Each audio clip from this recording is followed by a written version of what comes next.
नहमदुहु व नुसल्ली अला रसूलिहिल करीम अम्मा बाद फ़अऊज़ु बिल्लाहि मिनश शैतानिर रजीम बिस्मिल्लाहिर रहमानिर रहीम लक़द काना लकुम फ़ी रसूलिल्लाहि उस्वतुन हसनह व क़ाला जाफ़र बिन अबी तालिब अमरना बिइबादतिल्लाहि वहदहु वला नुशरिकु बिही शैआ व अमरना बि इक़ामतिस सलाति व इताइज़ ज़काति वल हज्जि व सौम रमज़ान। শ্রদ্ধেয় উপস্থিত মুসল্লিনে কিরাম, আমরা আলোচনা করতেছিলাম যে রাসূল করিম সাল্লাল্লাহু আলাইহি ওয়াসাল্লাম নবুয়তির খুব অল্প সময় তিনি দুনিয়াতে লাভ করছেন। মাত্র 23 বছর নবুয়তি জিন্দেগিতে তিনি পুরো বিগড়ানো একটা দুনিয়াকে পরিবর্তন করছেন। তো তার মৌলিক কর্মসূচিগুলি কী ছিল যার মাধ্যমে তিনি দ্রুত সফলতা লাভ করলেন? তো তার মৌলিক কর্মসূচি কুরআন সুন্নাহর বিভিন্ন জায়গায় ছড়াইয়ে আছে। তো তার মধ্যে একটা গুরুত্বপূর্ণ কর্মসূচি ছিল যে মানুষের থেকে জাকাত উসুল করা। যে নবী করিম সাল্লাল্লাহু আলাইহি ওয়াসাল্লাম আমাদেরকে নির্দেশ দিয়েছেন আন না'বুদাল্লাহ ওয়াহদা ওয়ালা নুশরিকু বিহি শাইআ, যে আমরা এক আল্লাহর ইবাদত করব, আল্লাহর সঙ্গে কাউকে শরিক করব না, আর নামাজ কায়েম করব, জাকাত দেব। তো জাকাত দিয়া সম্পদের জাকাত আদায় করা এটা ওই মৌলিক কর্মসূচির একটা। তো দুনিয়াতে যে সমস্ত জিনিস নিয়ে মানুষের মধ্যে বিশৃঙ্খলা সৃষ্টি হয় তার মধ্যে একটা অন্যতম বিষয় হলো মানুষের সম্পদ গুছানো এবং সম্পদ সঞ্চয়ের লিপ্সা। এটা হলো এর একটা অন্যতম কারণ। তো যে সমস্ত জিনিস নিয়ে দুনিয়াতে বারবারই ফিতনা ঘটেছে এর মধ্যে গুরুত্বপূর্ণ বিষয় হলো এটা যে সম্পদ। তো এই সম্পদ দুনিয়াতে চলতে গেলে মানুষের জন্য একেবারেই আবশ্যক। আল্লাযী জাআলাল্লাহু লাকুম কিয়ামা, এটা তোমাদের জন্য হলো মৌলিক উপকরণ যা ছাড়া দুনিয়াতে মানুষ বাঁচে না। তো কারো মোটে সম্পদ নাই, সে দুনিয়াতে চলতে পারবে না। কিন্তু সম্পদের আধিক্য আর অন্তরের মধ্যে সম্পদের লোভ লিপ্সা, সম্পদ আহরণ করা এবং এটাকে জমা করার প্রতি মানুষের আগ্রহ, এটা আবার মানুষের অনেক ক্ষেত্রেই ধ্বংসের কারণ ঘটে। এবং হাদিসের মধ্যে রাসূল করিম সাল্লাল্লাহু আলাইহি ওয়াসাল্লাম এই বিষয়টাকে স্পষ্ট করেও বলছেন যে মাল ফাকর আকশা আলাইকুম ওয়ালাকিন আকশা আলাইকুম আন তুবসাতা আলাইকুমুদ দুনিয়া ফাতানাফাসু ফিহা কামা ফাতানাফাসুহা কামা তানাফাসুহা, যে তোমাদের প্রতি দুনিয়ার বিস্তার লাভ হবে আর তোমরা ওই দুনিয়ার মধ্যে এমনভাবে লেগে পড়বা তোমাদের পূর্ববর্তীরা যেভাবে দুনিয়ার প্রতি লেগে পড়ছিল। অতঃপর ফাতুহলিকুকুম কামা আহলাকাতহুম, ওই দুনিয়া তোমাদেরকেও ধ্বংস করবে যেমন তোমাদের পূর্ববর্তীদেরকে ধ্বংস করেছিল। তাহলে সম্পদের আধিক্য এটা আবার মানুষের ধ্বংসের কারণ। এটার উদাহরণ আমরা সহজে বুঝি হলো পানি আর নৌকা। নৌকা চলতে গেলে পানি আবশ্যক, পানি ছাড়া নৌকা চলে না। কিন্তু পানি যদি নৌকার ভিতরে উঠে পড়ে তাহলে নৌকার জন্য এটা ধ্বংসের কারণ। এজন্য যারাই নৌকা চালায় এরা এক তো পানি দিয়ে চালায়, আবার সাবধান থাকে যে পানি নৌকার ভিতরে ঢুকতে না পারে। তা দুনিয়াতে চলতে গেলে সম্পদ দিয়েই চলতে হবে, কিন্তু সম্পদের আধিক্য প্রাধান্য এটা যেন আমার মধ্যে ভর না করে, এটা যেন আমার উপর সোয়ার না হয়, এই বিষয়টা লক্ষ্য রাখতে হবে। তো এই বিষয়টা মৌলিকভাবে যদি আমরা দেখতে যাই, তাহলে আল্লাহ তাআলা যে জাকাত দেওয়ার বিধান জারি করছেন, যে তোমাদেরকে জাকাত দিতেই হবে, তোমাদেরকে জাকাত দিতে হবে, সম্পদের জাকাত দিতে হবে, এই বিষয় নিয়ে মূল এক গুড়ায় প্রশ্ন আসে যে আল্লাহ তাআলা যে আমাদের উপরে আইন জারি করলেন, তোমাদের মাল দিতে হবে, তোমাদের সম্পদের জাকাত দিতে হবে, এই মালের প্রকৃত মালিকানা কার? মালের প্রকৃত মালিকানা যদি আল্লাহ তাআলার হয়, তাহলে তিনি যে নির্দেশ দেবেন ওইভাবেই তার মাল খরচ হবে। আর মালের প্রকৃত মালিকানা যদি মানুষের হয়, তাহলে মানুষ যেভাবে চায় সে তার মাল খরচ করবে। তো এই বিষয়ের সিদ্ধান্ত নিতে যাইয়া দুনিয়ার মানুষ 2-3 ভাগে ভাগ হয়ে গেছে। কারো কথা হলো যে সম্পদের মূল মালিকানা আল্লাহর, এরপরে তিনি মানুষকে এই সম্পদ দান করেন, মানুষ ওই সম্পদ আল্লাহ তাআলার দিক নির্দেশনা মোতাবেক ব্যবহার করে। কারো বক্তব্য এটা হলো আহলে ইসলামের বক্তব্য, মুসলমানদের বক্তব্য, কোরআন সুন্নাহর বক্তব্য। আবার কারো বক্তব্য হলো সম্পদের মালিকানা যে কামাই করে তার, এ জায়গায় ধর্মেরও কোনো অধিকার নাই, রাষ্ট্রেরও কোনো অধিকার নাই। এ হলো পুঁজিবাদ। এই পুঁজিবাদের হলো যে আমি যা কামাই করব ওটা আমার, এবং তারা নিজেরা সম্পদ জমা করতে করতে সম্পদের পাহাড় গড়বে। অন্যকে খাইলো আর না খাইলো, কিভাবে রাষ্ট্র চললো আর না চললো, এ বিষয় তাদের দেখার না। যে কামাই করতে পারবে সে খাবে, যে পারবে না সে খাবে না। এই পুঁজিবাদের বিরুদ্ধেই স্লোগান উঠছিল হলো কেউ খাবে তো কেউ খাবে না, তা হবে না, তা হবে না। এই স্লোগান দিতে যাইয়া তারা আবার আর এক প্রান্তে চলে গেছে।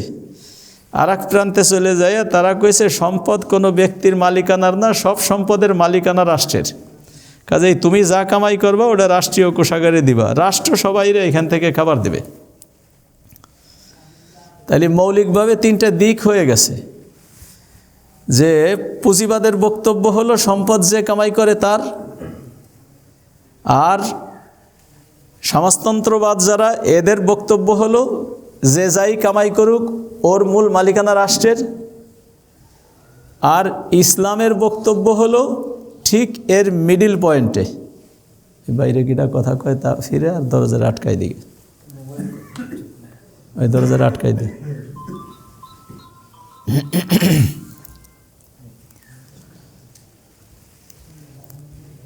তাহলে ইসলামের বক্তব্য হলো এই সম্পদের মূল মালিকানা আল্লাহ তাআলার। কি আল্লাহ তাআলা যখন কোনো বান্দাকে এটা দান করেন এবং সে হালাল পন্থায় এই মাল উপার্জন করে, তখন এই মালের মধ্যে তারও একটা মালিকানা আসে। সেটা হলো আল্লাহ তাআলা যেহেতু মূল মালিক, আল্লাহর হক দেওয়ার পরে যা থাকে ওটা বান্দা খরচ করবে, কিন্তু খরচটা করতে হবে মূল মালিকের দিক নির্দেশনা মোতাবেক। কাজেই এ জায়গায় ইসলাম বান্দার মালিকানা বা কামাই করনেওয়ালার মালিকানাকে টোটাল উঠাই দেয় নেই, যে তুমি কিচ্ছু করতে পারবে না, আমি যা করব তাই। আবার টোটাল ধৈর্য মালিকানা বান্দার হাতে দিয়ে দেয় নেই, যে এ জায়গায় আল্লাহ চাক আর রাষ্ট্র চাক আর যে কেউ চাক আমার সম্পদের উপরে কারো কোনো অধিকার নাই, এ ব্যবস্থাও রাখে নেই। ইসলাম এই 2 ব্যবস্থার মধ্যবর্তী অবস্থান গ্রহণ করছে। তাহলে সম্পদের মূল উৎস এটা আল্লাহর কাছ থেকে, এবং ওই উৎস থেকে তিনি বান্দাকে দেন, কামাই করার জন্য নির্দেশনা আল্লাহ তাআলা দেন। ওই পন্থায় কামাই করলে এ মাল তার জন্য ব্যবহার হালাল। তো গুড়ায় যদি আমরা দেখি যে মূল মালিকানা আল্লাহ তাআলার, এ বিষয় সম্পর্কে কোরআনে কারিমের মধ্যে আল্লাহ তাআলা বিভিন্ন জায়গায় আয়াত আনছেন। তা একেবারে সূরা বাকারার গুড়াতেই অমিম্মা রাযাকনাহুম ইউনফিকুন, আল্লাহ তাআলার কথা হলো অমিম্মা রাযাকনাহুম ইউনফিকুন। মুত্তাকিনদের বৈশিষ্ট্য, আমি তাদেরকে যা দান করেছি, যা রিজিক দিয়েছি, এ থেকে তারা খরচ করে। এই আয়াতের মধ্যে আল্লাহ তাআলা মূল বলতে চাচ্ছেন আমি তাদেরকে যা দিছি, এর মানে হলো সম্পদের মূল মালিকানা বান্দার না, সম্পদের মূল মালিকানা আল্লাহ তাআলার। মূল মালিকানা বান্দার না, সম্পদের মূল মালিকানা আল্লাহ তাআলার। আর আল্লাহ তাআলা মানুষকে যা দিয়েছেন এ থেকে তারা খরচ করে, এটা হলো মুত্তাকিনদের বৈশিষ্ট্য। আফারাআইতুম মা তাহরুসুন আআনতুম তাজরাউনাহু আম নাহনুজ যারিউন। আল্লাহ তাআলা মানুষকে প্রশ্ন করতেছেন, তোমরা যে কৃষি খামার করো, এই কৃষি খামারে যে ফসল ফলে এ ফসল কি তোমরা ফলাও নাকি আল্লাহ ফলান? এটা আল্লাহ তাআলা মানুষের সামনে প্রশ্ন রাখছেন। তবে এই প্রশ্নের জবাব দেওয়ার প্রয়োজন নাই। এটা আল্লাহ তাআলা মানুষের অনুভূতি সৃষ্টি করতে চাচ্ছেন যে এর প্রকৃত স্রষ্টা তোমরা না, এর স্রষ্টা আমি। তোমরা তোমাদের শস্য বীজ এটা কাদামাটির মধ্যে ফেলাই আসো, তোমরা তোমাদের শস্য বীজ এটা কাদামাটির মধ্যে ফেলাই আসো। আমরা যদি দেখি তো প্রকৃত অবস্থা তাই, যে আমরা জমিন চাষ দেই, এরপরে ওই জমিনে পানি দেই, তারপরে যাইয়া এই কাদামাটির মধ্যে আমার গুলায় রক্ষিত ধান, ঘরে রক্ষিত ধান, ধান বীজ এইটা আমি ওই কাদামাটির মধ্যে ফেলে আসি। এই কাদামাটির ভিতর থেকে যদি আল্লাহ তাআলা মাটিতে এইটাকে পচাইয়া দিতেন, তাহলে দুনিয়ার কোনো মানুষের ক্ষমতা ছিল না ওই বীজ অঙ্কুরিত করার। সারা দুনিয়ার মানুষ মিলে যদি চেষ্টা করে তো প্রক্রিয়া তো ওই, তাহলে কাদামাটির মধ্যে ফেলে আসবে। এই ফেলে আসার পরে ওইটাকে মাটির মধ্যে সংরক্ষণ কইরা আবার নতুন বীজ অঙ্কুরিত করেন, এটা আল্লাহই করেন। এ জায়গায় আল্লাহর সঙ্গে কারো ভাগিদারি নাই। এ জায়গায় এই কাজ অন্য কেউ করে না, আল্লাহ তাআলাই করেন। মানুষ এর পন্থা অবলম্বন করে মাত্র, কিন্তু কাজ মানুষ করে না, কাজ আল্লাহ তাআলা করেন। এই বীজ অঙ্কুরিত করেন, এরপরে এই বীজ হয়, বীজ হওয়ার পরে যখন এইটা ধীরে ধীরে বড় হয়, জমিন থেকে সে তার খাদ্য সংগ্রহ করে, এ কাজে মানুষ সহযোগিতা করে। সেই সহযোগিতা হলো যে জায়গায় বৃষ্টি নাই পানির সেচ দেয়, কোনো জায়গায় সার দেয়, এরপরে পোকামাকড় থেকে সংরক্ষণের জন্য এরে ঔষধ দেয়, এরপরে আশপাশের আগাছাগুলিরে তুলে দেয় যাতে খাদ্যের মধ্যে অন্য কেউ তার সঙ্গে ভাগ বসাইতে না পারে। তো এসব করে অবশেষে যাইয়া যখন এই ধানের গাছটা বড় হয় এবং পরিণত বয়সে পৌঁছায়, তখন যে ওর ভিতর থেকে নতুন ধান সৃষ্টি হয়, এ ধান সৃষ্টি করার পিছে বান্দার কোনো ক্ষমতা নাই। এটা কেবল আল্লাহই করেন, এ কেবল আল্লাহই করেন। তিনিও যদি চান যে ধানের গাছ খুব থাকবে কিন্তু বাইল হবে না, অথবা ধানের বাইলও বড় হইল কিন্তু ওর ভিতরে চাল হবে না, তো সারা দুনিয়ার মানুষের ক্ষমতা নাই যে ওর মধ্যে চাল সৃষ্টি করে। এটা আল্লাহই করেন। তাহলে আফারাআইতুম মা তাহরুসুন আআনতুম তাজরাউনাহু আম নাহনুজ যারিউন। তোমরা যে ফসল বোনো, ভাইবে দেখছো কোনো সময় যে তোমরা ফসল ফলাও নাকি আমি ফসল ফলাই? তো আল্লাহ তাআলাই ফলান। তো মানুষের খাদ্যের যে মূল উৎসগুলি, জমিনের মধ্যে উর্বরতা শক্তি, এটা আমরা কেউ দেই নাই। জমিনের উর্বরতা শক্তি আল্লাহ তাআলাই জমিনের মধ্যে দিছেন। মুষলধারে বৃষ্টি দিয়া মাটির উর্বরতা শক্তি বৃদ্ধি করেন, এ কাজ আল্লাহ তাআলাই করেন। এই সব কিছু এরপরে যে সমস্ত অন্য উৎস থেকে সাগরের মাছ আমরা কেউ সাইডে আসি নাই, আমরা বাপদাদার আমল থেকে পাচ্ছি আর খাচ্ছি। আমরা সাগরের মাছ কেউ সাইডে আসি নাই, বরং সাগরের মাছ আল্লাহ তাআলাই সৃষ্টি করতেছেন এবং এত পরিমাণ সৃষ্টি করতেছেন সারা দুনিয়ার মানুষের চাহিদা পূরণ হওয়া, এরপরেও সাগরের মাছের কোনো সময় ঘাটতি দেখা দেয় না। এই যে সেই পৃথিবীর সূচনা লগ্ন থেকে শুধু মানুষেই খাচ্ছে তাই না, মানুষে যে যা খায় ওই সাগরের মধ্যে বড় বড় মাছগুলি অন্যান্য প্রাণী এর চাইতে কম খায় না, বরং বেশি খায়। একটা তিমি মাছের দৈনিক 1-2 টন খাদ্য লাগে এবং সে খাদ্য ওই গুড়ে মাছই খায়। এই সব তিমি মাছ খাইয়া ওরা হৃষ্টপুষ্ট। আল্লাহ তাআলা ওদেরকে পালতেছেন আরও ছোটো মাছ খাওয়াইয়া, আর এই ছোটো মাছগুলিকে আল্লাহ তাআলা পালতেছেন, সাগরের মধ্যে তাদের খাদ্যের ব্যবস্থা করতেছেন। ওই মাছ খাওয়াই আল্লাহ তাআলা মানুষ পালতেছেন। এ সব কিছুর গোড়ায় কর্নেওয়ালা জাতকে আল্লাহ, কর্নেওয়ালা জাত আল্লাহ। এই জন্য সম্পদের মূল উৎস বান্দার হাতে না, মূল উৎস আল্লাহর। আল্লাহ ওইখান থেকে বান্দাকে সম্পদ দান করেন। তো যেহেতু সম্পদের মূল উৎস আল্লাহ, এই জন্য আল্লাহ তাআলার কথা হলো এর মৌলিক ব্যবস্থাপনা আমার থেকে নিতে হবে।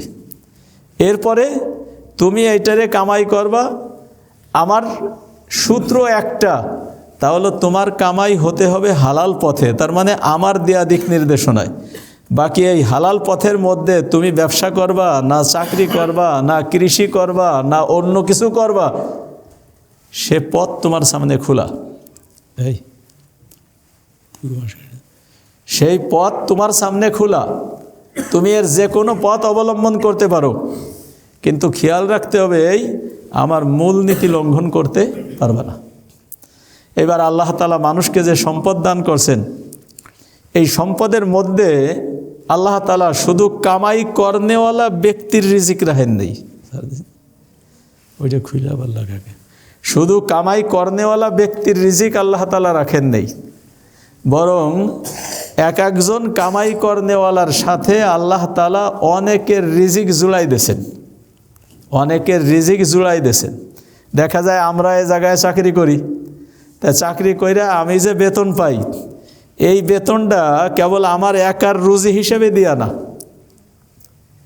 আমার একার রুজি হিসেবে দিয়া না, বরং আমার সাথে একটা পরিবার জড়িত, আমার সাথে কিছু গরিব মিসকিন আত্মীয় স্বজন জড়িত। এই সবার রিজিকটা আল্লাহ তাআলা দিছেন আমার হাতে। লিনানজুরা কাইফা তা'মালুন, আল্লাহ তাআলা দেখতে চান যে তোমার হাতে সম্পদ দেওয়ার পরে তোমার বন্টন পদ্ধতিটা কি হয়, তুমি একা সব সাইটা দাও নাকি এ জায়গা থেকে মানুষজনরে ভাগ দাও, এটা আল্লাহ তাআলা দেখতে চান। তো এই জন্য আল্লাহ তাআলা দুনিয়ার মানুষের জন্য যা রিজিক প্রয়োজন সব রিজিক পরিমিতভাবে তিনি দুনিয়াতে নাজিল করছেন।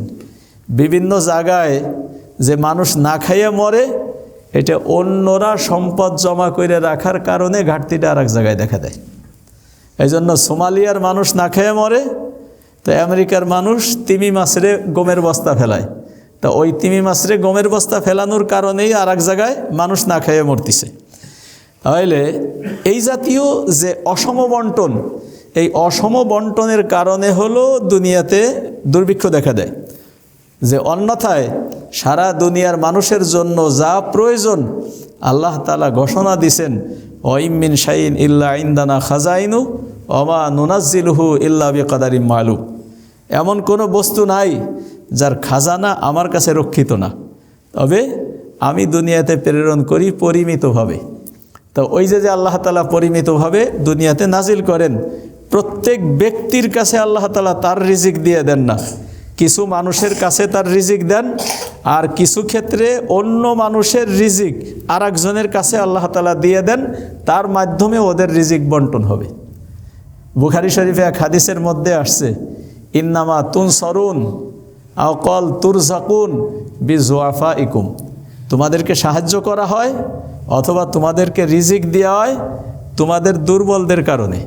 তার মানে আমার ঘরে অসহায় সন্তান আছে, যারা নিজেরা এখনও কামাইয়ের উপযুক্ত না, বা অবিবাহিত মেয়ে আছে যারা নিজেরা কামাই করে খাইতে পারে না, এরা ঘরে বসে খাবে, ওই খাবার রিজিকটা আল্লাহ তাআলা দেবেন আমার কাছে।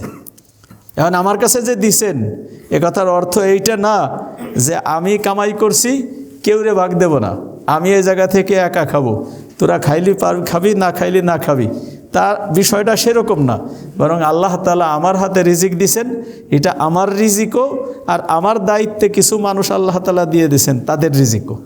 অফি আমওয়ালিহিম হাক্কুম মালুম লিসসাইলি ওয়াল মাহরুম, যে তাদের সম্পদের মধ্যে নির্দিষ্ট অংশ আছে, যে চাইয়ে নেয় তার জন্য, যে চায় না তার জন্য আল্লাহ তাআলা ওই সম্পদের মধ্যে রিজিক রাখছেন। তাহলে কোরআন সুন্নায় দিয়া মূল নীতিকে অবলম্বন করে এরপরে হলো সম্পদ আমার যেখানে মন চায় আমি সেখানে খরচ করব, এটা কোরআন সুন্নার মূল নীতিকে সমুন্নত রাইখা এরপরে বক্তব্য। কিন্তু আল্লাহ তাআলা যে কথা বলবেন ওটাকে উপেক্ষা করে আমার সম্পদ এ কথা বলার সুযোগ নাই। তার কারণ সম্পদের স্রষ্টাও আল্লাহ, আর সম্পদের মূল উৎসও আল্লাহ। আমি কেবল হয়তো প্রজন্ম পরম্পরায় ওরাসাত হিসেবে পাইছি, না হইলে আমি কামাই করছি, কিন্তু মাল আমি সৃষ্টি করিনি। মাল আমি সৃষ্টি করিনি, এর স্রষ্টা আল্লাহ তাআলা। এই জন্য এটা লক্ষ্য রাখতে হবে যে যে সম্পদ দুনিয়াতে আছে এই সম্পদের মূল উৎস আল্লাহ, আর সম্পদের মূল নীতি দিবেনও আল্লাহ তাআলা। তো কোরআন সুন্নাহর মধ্যে বিভিন্ন জায়গায় আল্লাহ তাআলা এই সম্পদ দিয়ে মানুষকে পরীক্ষা করেন, না দিয়েও পরীক্ষা করেন। এক হলো সম্পদ দিয়ে পরীক্ষা করেন, যে সম্পদ পাওয়ার পরে মানুষ বেপরোয়া হয়ে যায় কিনা, আর সম্পদ না দিয়েও পরীক্ষা করেন, তাহলে কেউ গরিব থাকলে সে অধৈর্য হয়ে আল্লাহর বিরুদ্ধে কোনো খারাপ মন্তব্য করে কিনা। দুই পদেরই আল্লাহ তাআলা মানুষকে পরীক্ষা করেন। আল্লাহ তাআলা দুইভাবেই মানুষকে পরীক্ষা করেন।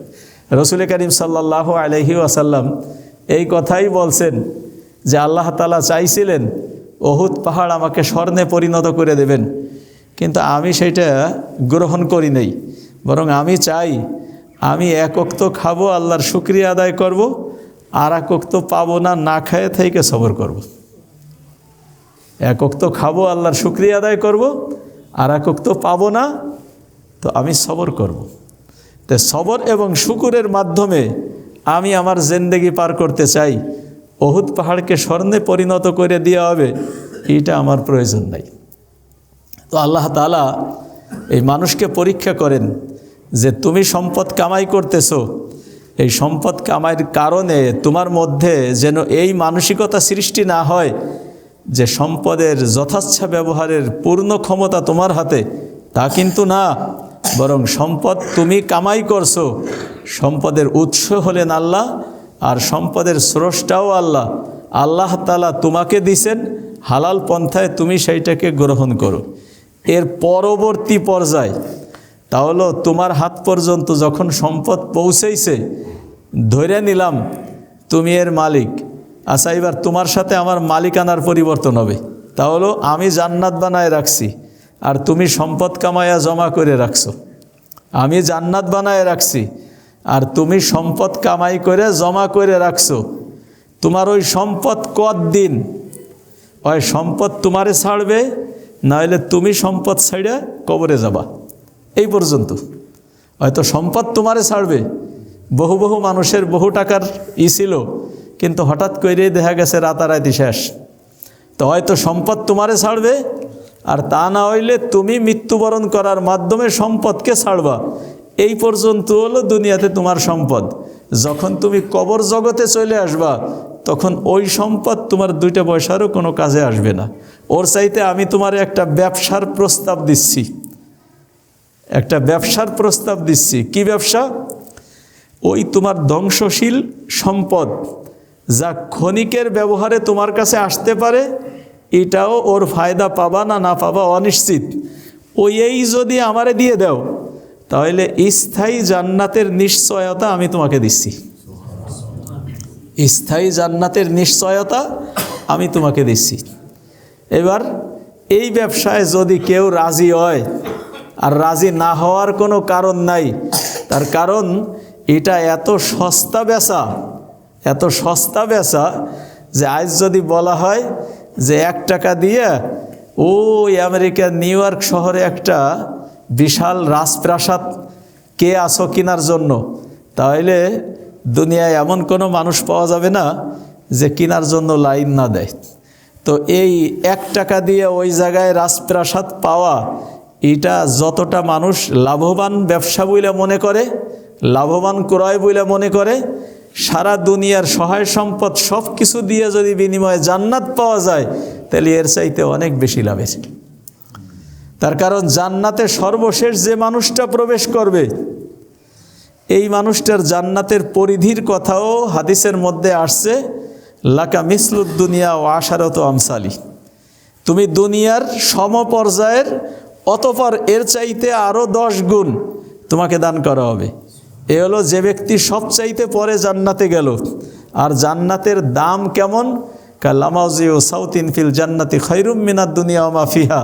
জান্নাতে একটা ছড়ি ফেলার জায়গা, এটা দুনিয়া ও দুনিয়ার মধ্যে যা কিছু আছে এর চাইতে দামি। তাইলে সারা দুনিয়া যদি কেউ দিয়ে দিয়ে আল্লাহ তাআলার কাছে একটা ছড়ি ফেলার জায়গা, মানে ধরে নেন একটু বড় হইলেই যদি ছড়িটা ঘুরেই, তাইলে 1 স্কোয়ার ফুট জায়গায় নাইলে হইল। 1 স্কোয়ার ফুট জায়গার দাম যদি সারা দুনিয়া ও দুনিয়ার মধ্যে যা কিছু আছে তাই হয়, তার চাইতে বেশি হয়, তাহলে সারা দুনিয়া দিয়ে যদি কেউ জান্নাত নিতে পারে, তাহলে এটাকে বলতে হবে 1 স্কোয়ার ফুটের দাম দিয়ে ট্রিলিয়ন ট্রিলিয়ন স্কোয়ার ফুট আল্লাহর কাছ থেকে কিনে নিছি।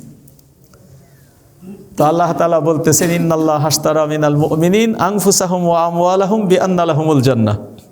আল্লাহ তাআলা মুমিনদের থেকে জান আর মাল, মুমিনদের থেকে জান আর মাল কিনে নেছেন জান্নাতের বদলায়।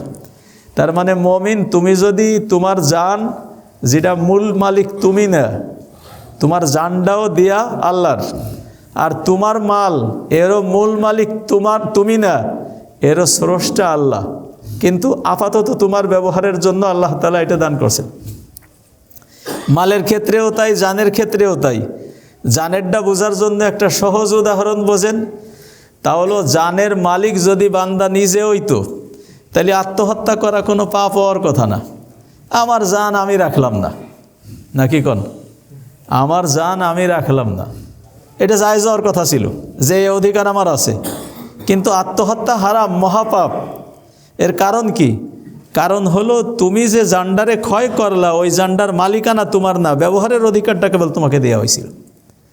ঠিক ওই রকমভাবে মালের ইসরাফ, অপচয় ও অপব্যয়, এটা অন্যায়। কেন অন্যায়? আমার মাল আমি যেভাবে মন চাই ব্যবহার করব, বলে না, মালের মূল মালিক তুমি না, তোমাকে ব্যবহারের জন্য দেওয়া হয়েছে, আল্লাহর দিক নির্দেশনা মোতাবেক তুমি ব্যবহার করবা, এই অধিকার তোমাকে দেওয়া হয়েছে। যথাচ্ছা ব্যবহারের অধিকার তোমার হাতে না, যথাচ্ছা ব্যবহারের অধিকার তোমার হাতে না। তো আল্লাহ তাআলা জান দিছেন, আল্লাহ তাআলা মাল দিছেন, মূল দাতা আল্লাহ। এরপরেও আবার বান্দার কাছ থেকে ফিরতি কিনে নিছেন আল্লাহ তাআলা, ফিরতি কিনে নিছেন আল্লাহ তাআলা জান্নাতের বিনিময়।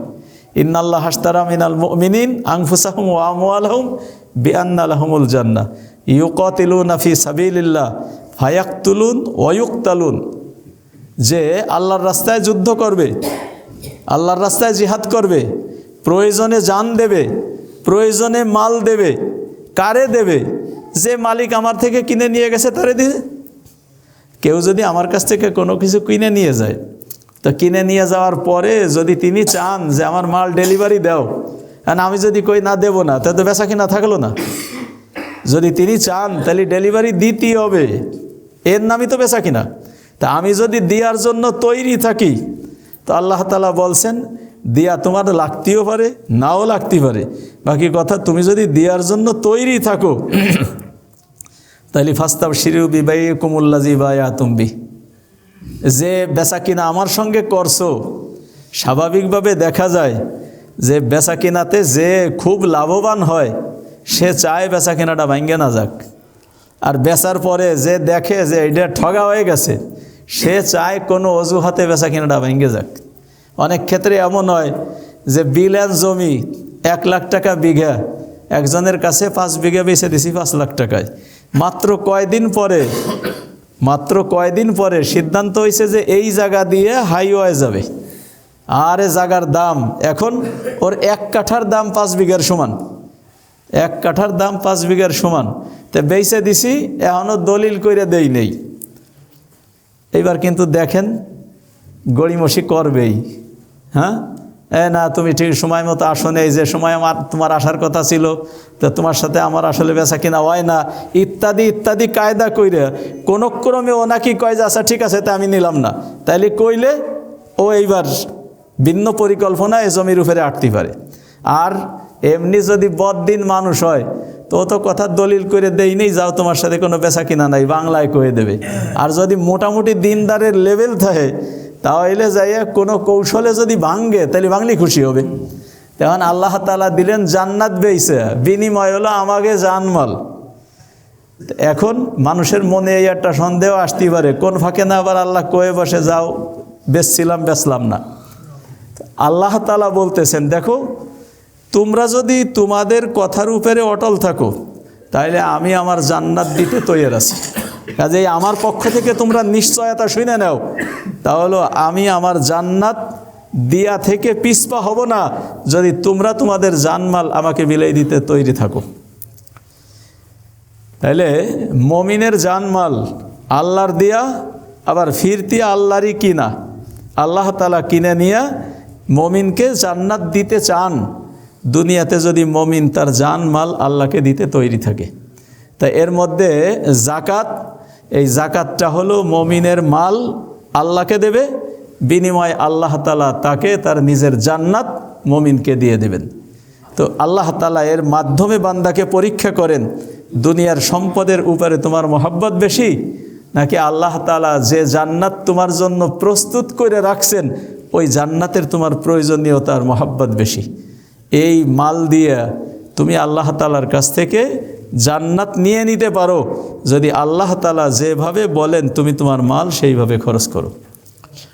এই একটা জায়গায় যদি মানুষ এর উপরে আইসে যায়, তাহলে যেখানে আমি সম্পদ দান করলে আল্লাহ খুশি, আমি সেই জায়গায় সম্পদ দান করতে প্রস্তুত। মালের মহব্বত তাকে আল্লাহ তাআলার হুকুম মানা থেকে কখনোই ফিরায় না।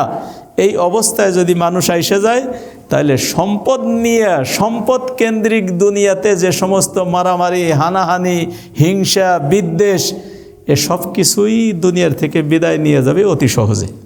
তো রসুল করিম সাল্লাল্লাহু আলাইহি ওয়াসাল্লাম দুনিয়াতে যদিও ছিলেন অল্প দিন, কিন্তু কিছু মূলনীতি দুনিয়াতে বাস্তবায়ন করার মাধ্যমে তিনি সহজেই এই বিগড়ানো দুনিয়াকে পরিবর্তন করতে সক্ষম হয়েছেন।